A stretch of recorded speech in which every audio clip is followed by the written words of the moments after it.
ঘৰত মানে online class কৰিবলৈ আহিছোঁ। আমাৰ ঘৰত কিমান ভালকৈ নেটৱৰ্ক নাপায়, সেইকাৰণে মই আজি বৰমাহঁতৰ ঘৰত অনলাইন ক্লাছ কৰিবলৈ আহি আছোঁ এইকেইদিন।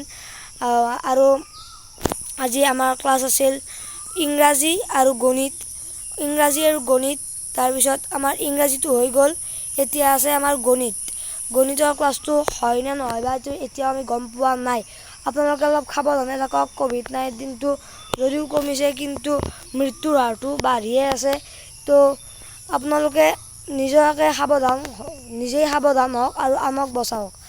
আপোনালোকে যদি সাৱধান হ'ব বিচাৰে আৰোগ্য সেতু এপটো ডাউনলোড দিব পাৰে। আৰোগ্য সেতু এপটোত আপোনালোকে নিজৰ কাষত থকা COVID-19 ভাইৰাছত আক্ৰান্ত হোৱা লোকসকলৰ কাষত আপুনি থাকিলে আপোনাক তাৰ পৰা বচাবলৈ সহায় কৰিব আৰোগ্য সেতু এপটোই। তো আপোনালোকে আৰোগ্য সেতু এপটো ডাউনলোড দিয়ক আৰু নিজকো বচাওক, ঘৰখনকো বচাওক। তো মই মোৰ ভিডিঅ'টো এতিয়া সামৰিছোঁ। যদি ভাল লাগিল লাইক, শ্বেয়াৰ, কমেণ্ট আৰু ছাবস্ক্ৰাইব কৰিবলৈ নাপাহৰিব।